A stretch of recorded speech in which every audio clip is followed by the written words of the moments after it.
وَإِذْ أَخَذْنَا مِيثَاقَكُمْ، اور یاد رکھنے کے قابل ہی وہ وقت جس وقت ہم نے تم سے عہد لی،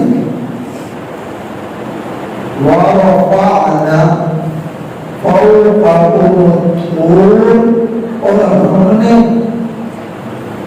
بلند کیا تمہارے اوپر طور کو، پہاڑ کو، خذوا تم لوگ پکڑو، ما آتیناکم، اس کتاب کو جو ہم نے تم کو دی، بقوة، زور سے پکڑو تم اس کتاب کو جو ہم نے تم کو دی، زور سے، وَاذْكُرُوا مَا فِيهِ لَعَلَّكُمْ تَتَّقُونَ، اور یاد کرو اس چیز کو جو اس میں ہے تاکہ تم ڈرو۔ ثُمَّ تَوَلَّيْتُم مِّن بَعْدِ ذَلِكَ، پھر تم پھر گئے اس کے بعد۔ وَلَوْلَا فَضْلُ اللَّهِ عَلَيْكُمْ وَرَحْمَتُهُ،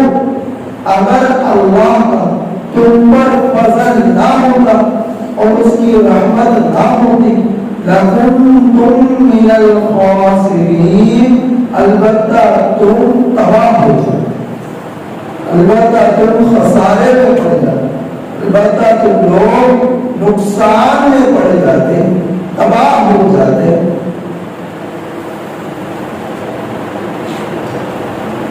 ان آیات کریمہ میں پہلی آیت فوقکم الطور، اس آیت کریمہ میں جو لفظ طور آیا، سریانی زبان کے اندر طور پہاڑ کو کہا جاتا ہے، یا تو یہ ہے کہ کوئی ایک پہاڑ کو بنی اسرائیل کے سروں پر لا کر کھڑا کر دیا گیا، یا پھر اس سے مخصوص اور یہ طور ہے۔ تو علامہ بغوی رحمۃ اللہ علیہ فرماتے ہیں کہ جس وقت حضرت موسیٰ علیہ السلام تورات کی تختیاں دی، بنی اسرائیل کے پاس آئے کہ یہ اللہ کی کتاب ہے، اس کے مطابق عمل کرنا، اس کے احکامات کو مضبوطی سے پکڑنا ہے اور ان پر عمل کرنا ہے۔ تو قوم کہنے لگی کہ جب تک ہم سے اللہ تعالی خود نہ کہہ دیں کہ یہ اللہ کی کتاب ہے، اس وقت تک ہم ایمان اس کتاب پر نہیں لے جائیں، ہم یقین نہیں کریں کہ یہ کتاب اللہ کی طرف سے۔ تو اس کا قصہ پیچھے گزر چکا۔ تو حضرت موسیٰ علیہ السلام جو ہے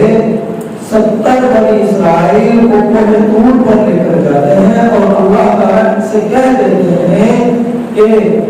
یہ میری کتاب ہے، لہذا تم اس پر عمل کرو۔ تو بنی اسرائیلیوں نے ایک اگلا مطالبہ کر دیا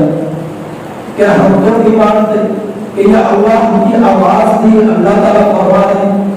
ہم تو جب تک اللہ تعالیٰ کو اپنے سامنے نہ دیکھ لیں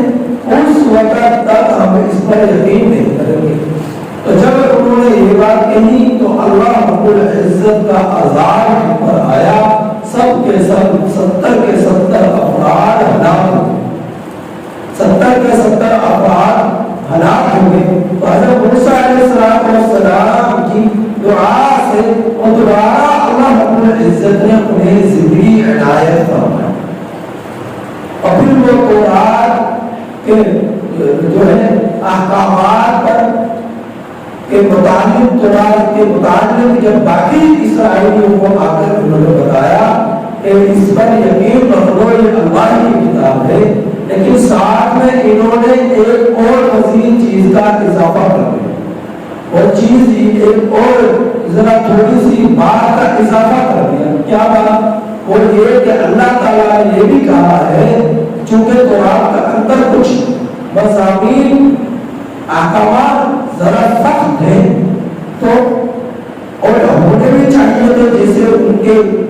کام تھے معاملات تھے اللہ رب العزت کی نافرمانیاں تھی تو اللہ رب العزت نے اسی کے مطابق ان پر قرآن میں احکامات نازل فرمائے. تو کچھ سخت احکامات بھی تھے تو ان 70 افراد نے آ کر ذرا سی اس بات کا اپنی طرف سے اضافہ کر دیا کہ اللہ تعالیٰ نے یہ بھی فرمایا کہ جو اس میں مشکل احکامات ہیں ان پر تم سے کوئی جو ہے پوچھ نہ ہوگی, ان پر چاہے آپ عمل نہ کریں, اس میں جو آسان احکامات ہیں ان پر عمل کریں. انہوں نے مزید اس بات کو کہا تو انہوں نے تورات پر کے احکامات پر عمل کرنا چھوڑ دیا. جو ان کی چاہت کا مطابق اس میں احکامات ہے اس پر عمل کرتے اور مشکل احکامات کو چھوڑ دیتے. پھر اللہ رب العزت نے کیا کیا, ان کے اوپر جو ہے اور طور کو لا کر حضرت جبرائیل علیہ السلام کو حکم دیا اور حضرت جبرائیل علیہ السلام جو ہے وہ طور کو لا کر قد آدم کے برابر ان کے سروں پر لا کر کھڑا کر اور ان سے کہا کہ یا تو ایمان یقین کر لو اور قرآن پر عمل کرنا شروع کر دو. اگر تم قرآن پر یقین نہیں لے کر آئے اور اس کے احکامات پر عمل کرنا شروع نہیں کیا تو اس پہاڑ کو تمہارے سروں کو اوپر گرا دیا جائے اور تم سب کے سب مار دیے جاؤ گے, مر جاؤ گے. تو وہ سب کے سب بنی اسرائیل جو ہے سجدے میں گر گئے,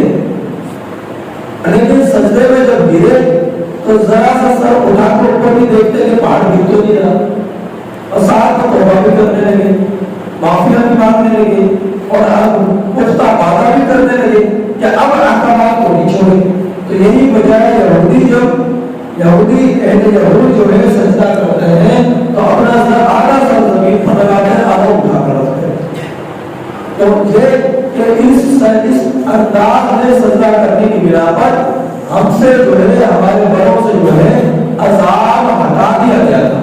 تو بس وہ اسی وجہ سے اسی طریقے سے سجدہ کرتے ہیں, اسی طرح انداز میں سجدہ کرتے ہیں. اب مسئلہ یہ ہے کہ اسلام کے اندر, دین کے اندر اکراہ مجبور کر کر کسی کے ساتھ زبردستی کر کر اسلام کے اندر داخل کرنا, اس کا جو ہے داخل کرنا اس کا جواز ہے. تو پھر یہاں پر مجبور کر کر اس طرح ان کو قرآن کے احکامات پر عمل کرنے کا حکم دیا گیا. اصل میں بات یہ ہے کہ ایمان لانے میں مجبور کرنا اکراہ یہ جائز ہے کہ کسی کے ساتھ زبردستی کر کے اس کو اسلام کے اندر داخل کر دیا جائے, اسے مومن بنا دیا جائے, یہ اسلام کے اندر جائز نہیں. چونکہ یہ لوگ ایمان لا چکے تھے, حضرت موسیٰ علیہ السلام کو اللہ کا پیغمبر مانتے تھے, اب ان کو جو مجبور کیا ہے اکراہ حد ان کے ساتھ جو ذرا سی انہیں ڈرایا گیا ہے کہ جو ہے قرآن کے احکامات پر عمل کرو اور اس کے مطابق زندگی بسر کرو, یہ اصل میں ایمان لانے پر نہیں بلکہ احکامات پر عمل کرنے میں انہیں مجبور کیا گیا. ایمان اور اسلام تو وہ پہلے اپنی خوشی سے لا چکے تھے. اگلی بات یہ تھی کہ اب جب ایمان لے چکے, لا چکے, مومن ہو چکے, تو اب ضروری ہے کہ ایمان کے جو تقاضے ہیں اس کے مطابق عمل کریں. تو عمل نہ کرنے میں جو یہ غفلت برت رہے تھے اور جو عقل دکھا رہے تھے اس پر اللہ رب العزت نے ان کو مجبور کیا کہ قرآن کے مطابق عمل کرو, قرآن کے احکامات کے مطابق جو ہے عمل کرو. اگر نہیں کیا اس کے اندر جو مضامین ہیں تو پھر پہاڑ کو تمہارے سروں کو اوپر گرا دیا جائے. اسی کا ذکر ہے اس آیت کریمہ میں. تو اللہ تعالیٰ نے یوں ارشاد فرمایا اور یاد رکھنے کے قابل ہے وہ وقت جس وقت ہم نے لیا تم سے عہد یہی تھا کہ اگر موسیٰ علیہ السلام پر ایمان لانا ہے اور ان کی شریعت کے مطابق جو ہے زندگی بسر کرنی, یہ ان سے عہد نہیں. لیکن ایمان کو لا چکے تھے، لیکن ایمان لانے کے بعد کیا کیا؟ تورات کا یقین نہیں کیا، اللہ کی کتاب کے احکامات پر عمل پیرا نہیں ہوئے، تو اس وجہ سے قوم کو لا کر ان کے سروں پر لا کر کھڑا کر دیا۔ تو اللہ تعالیٰ نے فرمایا اور یاد رکھنے کے قابل ہو جس وقت ہم نے لیا تم سے عہد اور ہم نے بلند کیا تمہارے اوپر طور کو، پہاڑ کو، خود پکڑو تم لوگ، یعنی پہاڑ کو ان کے سروں پر لا کر اللہ تعالیٰ نے فرمایا پکڑو اس کو، اس کتاب کو جو ہم نے تم کو دی قوت کے ساتھ، زور کے ساتھ، مضبوطی کے ساتھ، جو زور کے ساتھ، مضبوطی کے ساتھ اسے پکڑ کر رکھو، مطلب کیا؟ اس کے احکامات پر عمل کرو، اس کے احکامات کو اپنی زندگی میں پوری طرح ڈھال دو، اس کے احکامات کے مطابق عمل کرنا شروع کر دو۔ اللہ رب العزت نے پہاڑ کو اپنے سروں پر لا کر کھڑا کر دیا اور پھر ان سے کہا وَاذْكُرُوا مَا فِيهِ، اور یاد رکھو جو کچھ اس کتاب میں ہے، تاکہ تم لوگ ڈرو کہ تورات کے احکامات کو پڑھو گے، عمل کرو گے تو تمہارے اندر آخرت کی فکر پیدا ہوگی، اللہ کے عذاب کا ڈر پیدا ہوگا، آخرت کا جو ہے نعمتوں کا شوق پیدا ہوگا۔ تو اللہ رب العزت فرمایا لہٰذا تمہیں چاہیے اس کے مضامین کو مضبوطی سے پکڑ۔ تو انہوں نے فوراً جو ہے سجدے میں گر گئے اور اللہ تعالیٰ سے اس چیز کا جو ہے وعدہ کر لیا کہ اب اس کے احکامات کو نہیں چھوڑیں، اب پوری طرح تورات کے احکامات پر ہم لوگ کیا کریں گے؟ عمل کریں گے۔ اگلی آیت میں فرمایا ثم توليتم من بعد ذلك، پھر تم پھر گئے اس کے بعد، پھر تم پھر گئے اس کے بعد۔ اس سے اشارہ ہے نبی کریم صلی اللہ علیہ وسلم کی بعثت کی طرف کہ بہت سارے یہودی ایسے بھی تھے، اہل یہود کہ جو آپ صلی اللہ علیہ وسلم جب کی جو بعثت ہوئی، نبوت ملی اور آپ صلی اللہ علیہ وسلم نے دین اسلام کی طرف لوگوں کو بلایا، جس طرح کہ پہلے بتلایا جب تک تورات کے مضامین پر عمل کرنے کا حکم تھا، دین موسوی تھا، اس وقت وہی دین معتبر تھا۔ جب حضرت عیسیٰ علیہ السلام تشریف لے آئے تو پھر ضروری تھا کہ حضرت عیسیٰ علیہ السلام کی شریعت پر ایمان لے کر آئے، دین موسوی سے نکل کر۔ تو جو لوگ حضرت عیسیٰ علیہ السلام کی شریعت پر ایمان لے کر آئے، دین موسوی سے لے کر نکل کر، تو ان لوگوں کا ایمان معتبر تھا۔ اور جب نبی کریم صلی اللہ علیہ وسلم کی بعثت ہوئی تو آپ صلی اللہ علیہ وسلم نے لوگوں کو دین اسلام کی طرف بلایا، تو اب قابل قبول اگر کوئی دین تھا، معتبر جو دین تھا، وہ دین اسلام و شریعت محمدیہ علیہ السلام تھی۔ تو اگر ایمان نبی کریم صلی اللہ علیہ وسلم کی شریعت کے سانچے میں یہ ڈھلیں گے تو ان کا ایمان معتبر ہوگا۔ تو اب ضروری ہے کہ یہودیت سے نکل کر، ضروری ہے نصرانیت سے نکل کر، چونکہ اہل کتاب میں دو ہی مذہب معتبر تھے، بڑے ان کی اہمیت زیادہ تھی، اللہ کی نظروں میں ان کا زیادہ مقام تھا، تو اگر انہیں کو زیادہ مخاطب کیا کہ تم لوگ اب یہودیت کو چھوڑو، تم لوگ اب نصرانیت کو چھوڑو، اب دین محمدی کے سانچے میں ڈال جاؤ۔ اب اگر تم دین محمدی علیہ السلام کے سانچے میں ڈال گئے تو تمہارا ایمان اللہ کی نظروں میں معتبر ہوگا، اور اسی اور تم لوگ مومن کہلاؤ۔ اگر نہیں ڈالے تو پھر تم چاہے کسی بھی مذہب کا اندر شامل ہو جاؤ، اللہ کی نظروں میں اس کی کوئی قومیت نہیں، اللہ جل جلالہ کی نظروں میں اس کی کوئی اہمیت نہیں۔ تو اللہ تعالیٰ نے فرمایا پھر تم پھر گئے اس کے بعد، پہلے تم کو عادت ڈالا گیا کہ ایمان اللہ مضبوطی سے پکڑو، تو انہوں نے وعدہ کرے اب نہیں چھوڑے، اب پوری طرح عمل کریں۔ تو نبی کریم صلی اللہ علیہ وسلم کی جب بعثت ہوئی تو آپ صلی اللہ علیہ وسلم جب لوگوں کو دین اسلام کی طرف بلایا، پھر ان کو دوبارہ حکم دیا کہ اب تم نبی کریم صلی اللہ علیہ وسلم کی بعثت پر، آپ صلی اللہ علیہ وسلم کی شریعت پر ایمان لے آؤ، اور آپ صلی اللہ علیہ وسلم کو آخری پیغمبر مان کر آپ صلی اللہ علیہ وسلم کی تعلیمات پر عمل پیرا ہو جاؤ۔ اب اس چیز کا عہد ان سے تورات میں بھی لیا گیا، اس چیز کا عہد ان لوگوں سے انجیل کا اندر بھی لیا گیا، اور پھر جب آپ صلی اللہ علیہ وسلم کی شریعت آئی تو آپ صلی اللہ علیہ وسلم کو ان کے اسی عہد کی طرف جو ان کو توجہ دلائی گئی تو یہ لوگ اس عہد سے پھر گئے۔ تو اسی کی طرف اشارہ ہوا پھر تم لوگ پھر گئے اس کے بعد، یعنی یہودیوں میں سے کچھ ایمان بھی لے کر آئے، لیکن بہت سارے ایسے بھی تھے جو ایمان نہیں بھی لے کر آئے، نہ اسرائیلیوں میں، نصارہ میں سے، نہ ہی یہود میں سے۔ تو اللہ تعالیٰ نے فرمایا پھر تم پھر گئے اس کے بعد فَلَوْلَا فَضْلُ اللَّهِ عَلَيْكُمْ وَرَحْمَتُهُ، تو اللہ کا فضل نہ ہوتا اور اللہ کی رحمت نہ ہوتی لکنتم من الخاسرین، تو البتہ تم لوگ تباہ ہوتے، خسارے میں پڑ جاتے، ٹوٹے میں پڑ جاتے، نقصان میں پڑ جاتے۔ اتنا بڑا نقصان جس کا ہر جانا تم دنیا کے اندر ادا نہیں کر سکتے، دنیا میں نہیں آخرت، اتنا بڑا نقصان ہے بے ایمان شخص کے لیے جس کے دل میں ایمان نہ ہو۔ تو اللہ کا فضل اور رحمت، اللہ رب العزت کی رحمت اللہ کی مخلوق پر، اللہ کے بندوں پر دو طرح کی ہوتی ہے، ایک رحمت عامہ ہے اور دوسری رحمت خاصہ ہے۔ رحمت عامہ وہ ہے جو اللہ رب العزت کی فرما بردار اور نافرمان، کافر، مشرک اور مومن سب کے لیے عام ہے۔ اگر کوئی مومن ہے اس پر بھی اللہ کی رحمت برس رہی ہے، اگر کوئی کافر ہے اس پر بھی اللہ کی رحمت برس رہی ہے۔ یہی وجہ ہے کہ دنیا کے اندر جتنے بھی کافر آباد ہیں، جتنے بھی دین اسلام کے علاوہ مذاہب آباد ہیں، اور اللہ رب العزت انہیں مال و دولت کی پروانیاں بھی دے رہے، دنیا میں ان کو بیماریاں بھی نہیں آ رہی، دنیا میں ان کے لیے خوشیاں آ رہی ہے، دولتیں آ رہی ہے، اور وہ بڑے مزے کی زندگیاں بسر کر رہے ہیں۔ ظاہراً جبکہ سبور ان کا اندر سے اٹھا ہوا ہے تو ان پر پہلی قوموں کی طرح اللہ کی نافرمانی کرنے کی بنا پر عذاب بھی آتا ہے۔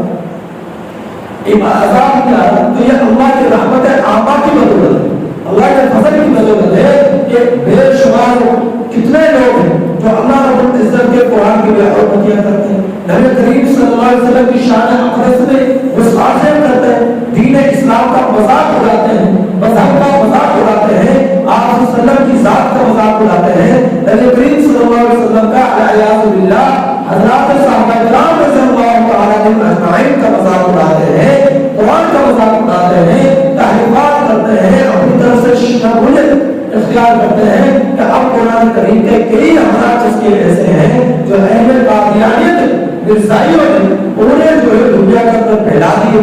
نسخوں کو، اب اس کے اندر بہت ساری تحریفات کر کر اپنی طرف سے چیزوں کو ڈال کر انہوں نے نسخوں کو آگے پہنچانا شروع کر دیا لوگوں کو گمراہ کرنے کے لیے۔ تو کتنے یہ دین اسلام کے خلاف سازشیں رچی جا رہی ہیں، لیکن پھر بھی اللہ کی رحمت عامہ کی وجہ سے یہ لوگ جو ہے اللہ کے عذاب لوگوں پر نہیں پڑ رہا، گزشتہ قوموں کی طرح اللہ کا عذاب ان پر مجموعی اعتبار سے نہیں آ رہا۔ یہ آخر کوئی وجہ ہے نبی کریم صلی اللہ علیہ وسلم کی بعثت کی برکات، آپ صلی اللہ علیہ وسلم کی رحمت کی تشریف آوری کی برکات ہے، اور اللہ رب العزت کی رحمت عامہ کی بدولت ہے، اور رحمت خاصہ اس کا تعلق کافر کے ساتھ نہیں، اس کا تعلق مشرک کے ساتھ نہیں، اس کا تعلق یہودیت کے ساتھ نہیں، اس کا تعلق نصرانیت کے ساتھ نہیں ہے، یہ رحمت خاصہ صرف اور صرف ایمان والوں کے ساتھ ہے۔ اور یہ قیامت کے دن میدان حشر میں بھی اللہ رب العزت کی مومنوں کے ساتھ، اہل ایمان کے ساتھ اللہ رب العزت کی رحمت کام آئے گی، رحمت خاصہ، اور دنیا کے اندر بھی اللہ رب العزت کی رحمت خاصہ ہے ایمان والوں کے ساتھ۔ کہ اللہ رب العزت انہیں دنیا کے اندر ان کے عوالم کی توفیق دینا، اور اللہ رب العزت کا نبی کریم صلی اللہ علیہ وسلم، اللہ کے حبیب صلی اللہ علیہ وسلم کی سنتوں پر عمل کرنے کی توفیق دینا، یہ اللہ رب العزت کا چناؤ ہے کہ جس کو اللہ رب العزت چن لیتے ہیں قرآن کی خدمت کے لیے، دین اسلام کی خدمت کے لیے، آخرت کی تیاری کے لیے، دعوت و تبلیغ کے لیے، یہ سارے کام کیا ہے؟ اللہ رب العزت کی فضل کی بنا پر، اللہ رب العزت کی چناؤ کی بدولت ہے کہ اللہ رب العزت نے جسے چن لیا وہ دین اسلام کے لیے قبول ہو، اور جسے محروم کر دیا اسے دین ایمان والوں میں سے بھی اسے اللہ کے نبی صلی اللہ علیہ وسلم کی وراثت کے لیے قبول نہیں کیا، علم کے لیے قبول نہیں کیا۔ تو اللہ رب العزت کی رحمت خاصہ جو صرف اور صرف ایمان والوں کے ساتھ قیامت کے دن ہوگی، اور دنیا کے اندر بھی ہے، اور رحمت عامہ سب لوگوں پر اللہ رب العزت کی عام ہے کہ چاہے وہ کافر ہے چاہے وہ مومن ہے۔ تو اسی کی طرف اشارہ ہے کہ تم پھر گئے اس کے بعد آپ صلی اللہ علیہ وسلم کے شہر میں ایمان نہ لا کر، تو اللہ ہونا یہ چاہیے تھا کہ اس کی وجہ سے تم پر اللہ کا عذاب آ جاتا، لیکن اللہ رب العزت کی رحمت عامہ کی بنا پر اور اللہ کے فضل کی بنا پر تم پر عذاب نہیں آیا۔ اگر آ جاتا لکنتم من الخاسرین، تو تم لوگ تباہ ہو جاتے، تم لوگ تباہ ہو جاتے، خسارے میں پڑ جاتے۔ اور تباہی میں تم لوگ پڑ جاتے، یہ تو اللہ کی رحمت عامہ ہوئی کہ اللہ کا عذاب تم لوگوں پر آپ صلی اللہ علیہ وسلم کے شہر میں ایمان لا کرنے کے باوجود تم پر نہیں آئے۔ اللہ تعالیٰ سے دعا ہے کہ اللہ تعالیٰ پوری طرح نبی کریم صلی اللہ علیہ وسلم کی شریعت کے مطابق ہم سب کو زندگی گزارنے کی توفیق عطا فرمائے۔ الحمدللہ رب العالمین، لا مضل للمتقین، اللهم صل علی محمد۔